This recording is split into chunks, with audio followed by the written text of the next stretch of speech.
Every gardener knows the thrill of a fresh mowing day, the smell of cut grass, the soft green piles just waiting to be reused. Most of us throw those clippings into compost bins or spread them as mulch. But, how long does it actually take for those green blades to become humus, that deep, black, living soil we all dream of? We decided to find out. Over one full growing season, we tracked grass clippings from the day they were cut to the moment they became stable humus. The results surprised even us. When you first pile up fresh clippings, they're roughly 80% water and loaded with nitrogen. Within 24 hours, they heat up fast, sometimes hitting 130 degrees Fahrenheit or 54 degrees Celsius, or even higher. This is the start of rapid microbial breakdown. By the end of the first week, the pile shrinks noticeably, losing about half its volume as water evaporates and carbon dioxide escapes.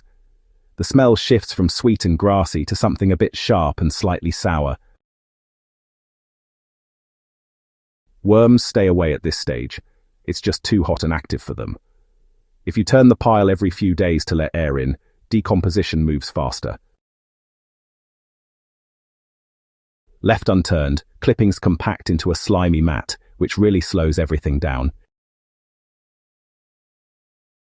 Between the second and fourth week, the color begins changing from bright green to deep brown. Fungal threads appear as white filaments weaving through the pile, a sign that cellulose and lignin are being digested. At this stage, the pile cools slightly, and the smell becomes earthy. If moisture stays balanced, not too wet, not too dry, you'll notice worms starting to move in from the bottom. This is the crossover point between active composting and early humification. By day 30, your grass clippings are about halfway to compost. They've lost around 70% of their original bulk, but, they still have a recognizable texture. True humus formation takes patience. Even after the clippings have composted, they're still teeming with unstable organic compounds that continue to, transform. Microbes begin building humic and fulvic acids, those carbon-rich compounds that honestly define humus. During this phase, worms play their biggest role.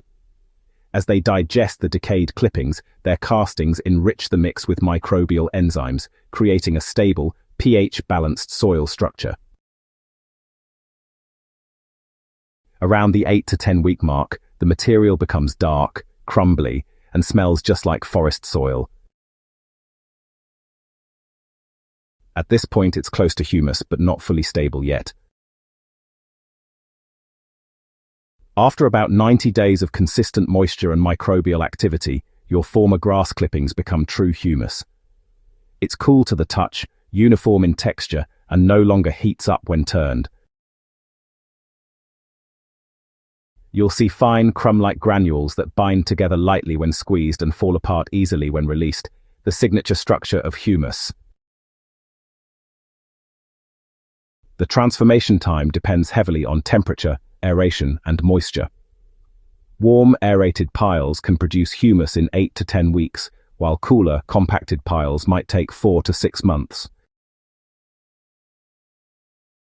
So, the difference between compost and humus is stability.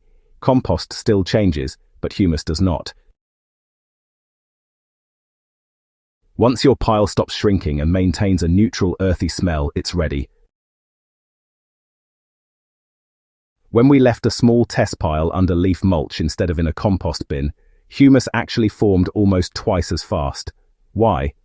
Well, the leaf layer trapped moisture, moderated heat, and encouraged worms to migrate freely. Nature's system, undisturbed, layered, and moist, always outperforms our controlled bins. Grass clippings alone are rich in nitrogen, so, balancing them with carbon-rich material like dry leaves or straw really speeds up decomposition and prevents odor. The 3-to-1 ratio of browns to greens remains the golden rule. Turning grass into humus isn't just about time, it's about conditions. You're building a living ecosystem, not just a pile of decay. So next time you mow, think of your clippings as future humus, living carbon waiting to become the foundation of your soil's health. Treat them right, layer, aerate, and let the microbes work at their pace.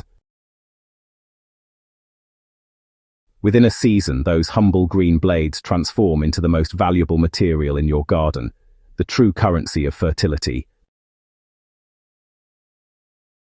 If you found this guide helpful, subscribe to Gentle Herb Living for more deep-dive soil experiments, regenerative garden methods, and proven ways to grow with nature, not against it.